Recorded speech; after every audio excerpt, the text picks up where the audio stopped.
Brought to you by Agilus Diagnostics.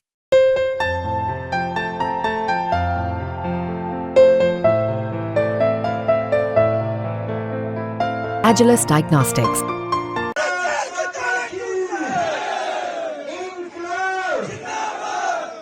सबसे पहले तो मैं बहुत बहुत धन्यवाद करता हूँ संत नगर बुराड़ी बड़ौदा पूरी बुराड़ी विधानसभा के एक एक कार्यकर्ता का, उनके पार्षदों का, जनता का, पार्षदों का और साथ साथ अपने भाई संजीव का, विधायक भाई संजीव का बहुत बहुत धन्यवाद करता हूँ कि 17 महीने जितने दिनों में मैं जेल में रहा, सबने मेरा हौसला बढ़ाए रखा। सबने मेरे घर जाके, मेरे घर तो सभी जगह है ना, तो सभी जगह हौसला बढ़ाया।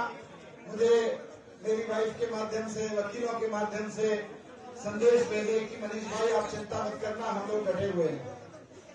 और आपके इस प्यार, इस सम्मान की बदौलत ही मुझको 17 महीने आज ऐसे लग रहे हैं जैसे ये मेरे साथ ही हुआ भी था कि नहीं हुआ था, कल की बात हो गई है। जब मैं बाहर आया, अभी संजीव भाई जिक्र कर रहे थे उसका, जब मैं बाहर आया तो आप लोग पहुंचे वहां लेने, मैं भी अंदर से जोश से भर के आया था और आप भी जोश से लेने आए थे, तो भारतीय जनता पार्टी वालों के चेहरे, उनका जोश गायब हो गया। बोले ये तो ऐसे जोश में भरे हुए आए जैसे केस से छूट गए, इतने मुस्कुरा रहे हैं। मैंने कहा भाई जिसने गलत नहीं किया होता वो ऐसे ही मुस्कुराता है। एक बात, जिसने गलत नहीं किया होता वो ऐसे ही मुस्कुराता है, और दूसरी बात, जिसका कुर्बा उसके साथ होता है वो ऐसे ही मुस्कुराता है। तो मेरे पास तो मुस्कुराने की दो वजह थी। मैंने कुछ गलत किया नहीं था, इसलिए मैं डरा नहीं। मैंने कुछ गलत किया नहीं था, इसलिए मैं अंदर से टूटा नहीं, हिम्मत से काम लिया, हिम्मत भरी रही। जेल थोड़ा सा देखिए, मैं आदर्शवादी बातें करूं, जेल से डर नहीं, जेल परेशान नहीं, ये नहीं, वो नहीं।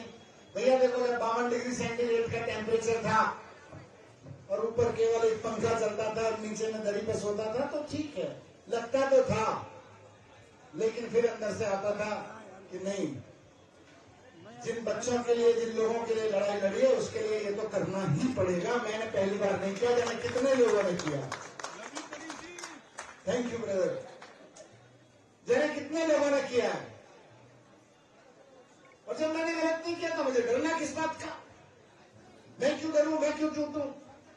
वैसे ही जब मेरे साथी बाहर इतने मजबूत खड़े हैं, तो मैं क्यों अंदर बैठा हुआ, मैं क्यों डरूं और मैं क्यों टूटूं? इसलिए मैं ना डरा ना मैं टूटा, और पूरी मजबूती से, और बल्कि मैं कहूंगा पहले से ज्यादा ऊर्जा आ रही है कि नहीं आ रही है?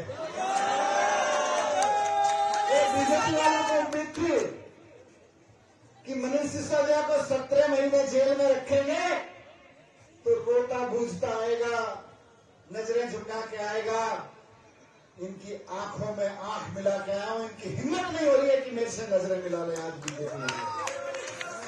क्यों क्यों क्यों बीजेपी वालों की हिम्मत नहीं हो रही है? जैसा संजीव भाई ने कहा कि संत नगर के जो स्कूल बने थे ना, वहां केवल आम आदमी पार्टी को सपोर्ट करने और वोट देने वालों के बच्चे नहीं पढ़ते, वहां तो बीजेपी वालों के भी बच्चे पढ़ते हैं।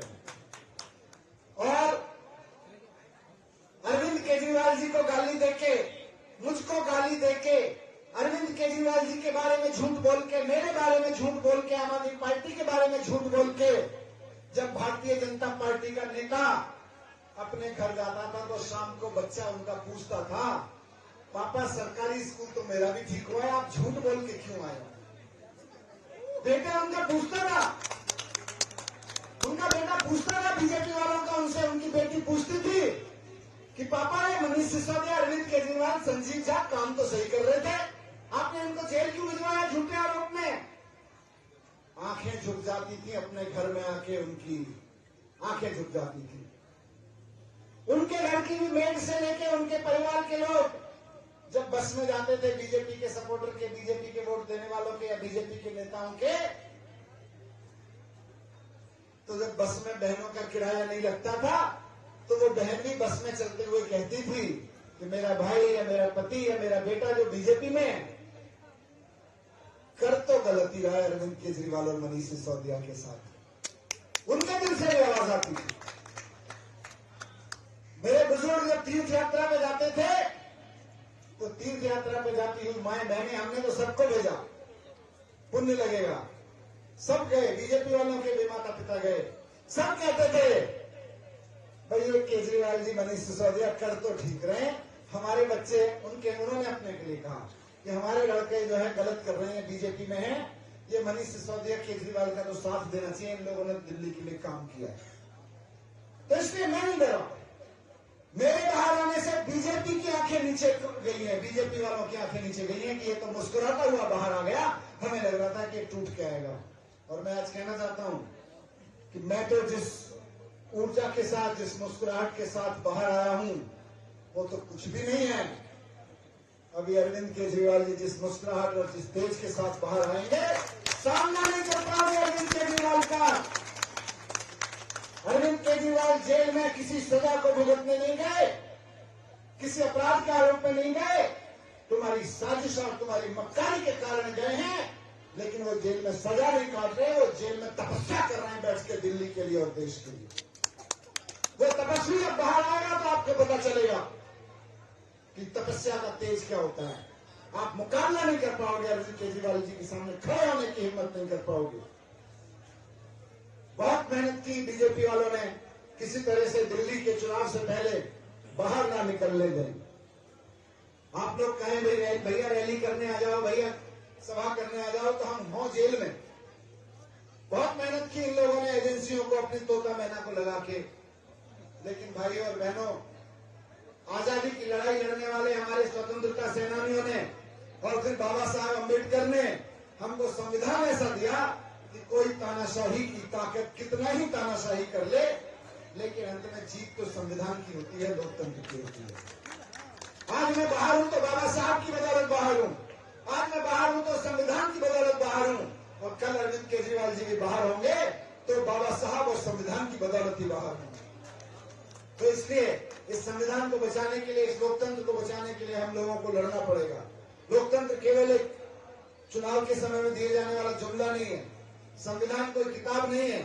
संविधान इस मोहल्ले में, इस गली में खड़े हुए लोगों का अधिकार है कि जब कोई तानाशाह, कोई भी हो, कल को मैं तानाशाही करने लगूं, कल को कोई संजीव भाई गलत काम करने लगे, कल को कोई और गलत काम करने लगे, कोई अलग अथॉरिटी गलत काम करने लगे, तो उस वक्त संविधान बचाता है, उस वक्त संविधान मदद करता है, उस वक्त लोकतंत्र मदद करता है।